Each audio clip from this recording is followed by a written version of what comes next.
Wodka ist ein gesellschaftliches Getränk. Sie dürfen nie Wodka alleine trinken, nie. Sie dürfen Wein trinken, Sie dürfen Bier trinken, aber Wodka nie alleine. Nie alleine vor dem Spiegel. Nur zu zweit, zu dritt oder besser in einer großen Gesellschaft zusammen mit den Gästen des Sonderzuges Zarengold zum Beispiel. Und Wodka vereinigt die Menschen noch mehr, bringt noch mehr zusammen, gibt mehr Freude und selbstverständlich mehr Spaß.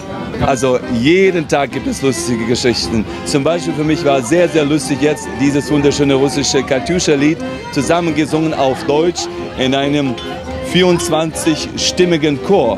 Das war für mich sehr lustig. Ich finde das toll. Noch eine Strophe, bitteschön. Und es schwang ein Lied auf hohem Herzen. Guten Jahr, von Singen kommt so viel.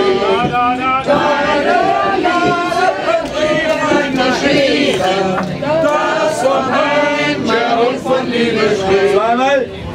Wir beginnen das mit einem Satz: lustig, freundlich, mit Genuss, mit Singen und sogar Tanzen, mit vielen, vielen Trinksprüchen.